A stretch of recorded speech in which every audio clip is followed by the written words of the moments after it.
बिस्मिल्लाहिर्रहमानिर्रहीम अस्सलाम वालेकुम। आज आपके साथ साबुत मसूर की रेसिपी शेयर कर रही हूँ। बहुत मज़ेदार बनती है। मेरा बनाने का तरीका थोड़ा सा डिफरेंट है और ये इतनी लजीज इतनी मज़े की बनेगी कि आप इसको अगर एक दफ़ा बनाएंगे तो हर बार ऐसी ही दाल बनाना पसंद करेंगे। मुकम्मल देखिएगा वीडियो को। वीडियो अच्छी लगे आपने लाइक ज़रूर करना है। तो चलें मज़ेदार सी साबुत मसूर की दाल बनाना शुरू करते हैं। पैन में हम सबसे पहले यहाँ पर दाल शामिल करेंगे। साबुत मसूर है, आधा किलो दाल है और इस दाल को मैंने 1 घंटे से भिगो कर रखा हुआ था। दालें आप कोई सी भी बनाएं उसको भिगो कर ज़रूर रखा करें पहले, उससे क्या होता है जल्दी गल जाती हैं, कुकिंग प्रोसेस थोड़ा सा जल्दी हो जाता है। अब पानी शामिल कर दिए काफ़ी सारा और इसके बाद हम इसमें प्याज शामिल करेंगे। एक दरमियानी प्याज है ये। तभी यहाँ पर हम नमक शामिल करेंगे अपने टेस्ट के अकॉर्डिंग और कुटी हुई मिर्ची शामिल करेंगे इसमें अपने टेस्ट के अकॉर्डिंग। दाल के हिसाब से या जितना आप खाना पसंद करते हैं उस हिसाब से आप तमाम स्पाइसेस ऐड कीजिएगा। और इसके बाद हम इसमें ऐड करेंगे कुटा हुआ धनिया। पिसा हुआ धनिया भी शामिल कर सकते हैं मगर कुटे हुए धनिया का इसमें बहुत अच्छा टेस्ट आता है, तो वही आप इसमें ऐड कीजिएगा।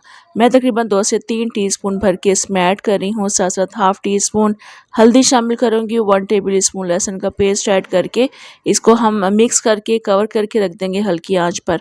मैं इसको कुकर के बगैर बना रही हूँ और इसलिए मैं इसको हल्की आंच पे ढक कर रख दूंगी।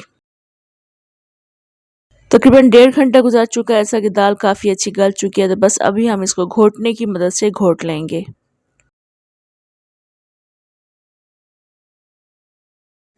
तो यहाँ पर दाल को मैंने अच्छे से घोट लिया है और अभी हमने इसमें इमली का पल्प शामिल करना है। इमली का पल्प डालने से दाल का जायका बहुत बढ़ जाता है, ये आपने स्किप नहीं करना और तकरीबन हाफ कप के बराबर है। इसको अच्छे से मिक्स कर लेंगे। इमली का पल्प डालने के बाद भी हम दाल को कुछ देर के लिए पकाते हैं। अब साथ साथ हमने इसमें ड्राई मिंट लीव्स ऐड करने हैं। तकरीबन 1 टेबल स्पून के बराबर मैंने ऐड किए हैं। इनको मिक्स कर लेंगे अच्छे से और उसके बाद हम इसमें भगार लगाएंगे।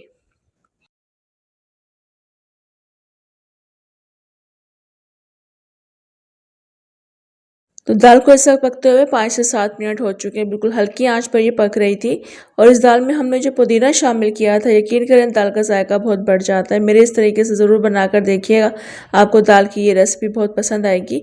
और अभी जब तक ये दाल पक रही थी इसी दौरान मैंने घी का और प्याज का भगार रेडी कर लिया है। इसको डालने के बाद मिक्स कर लेंगे। साथ साथ हम इसमें पिसा वगैरह मसाला ऐड करेंगे। पिसा वगैरह मसाला ऐड करके अच्छे से मिक्स करके हम इसको ढक कर रख देंगे थोड़ी देर के लिए और उसके बाद आप इस दाल को सर्व कीजिएगा।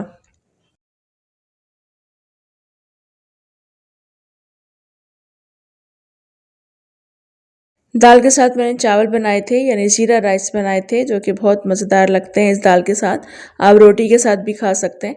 वैसे कमेंट करके बताइएगा आप दाल के साथ चावल खाना पसंद करते हैं या रोटी के साथ एंजॉय करते हैं।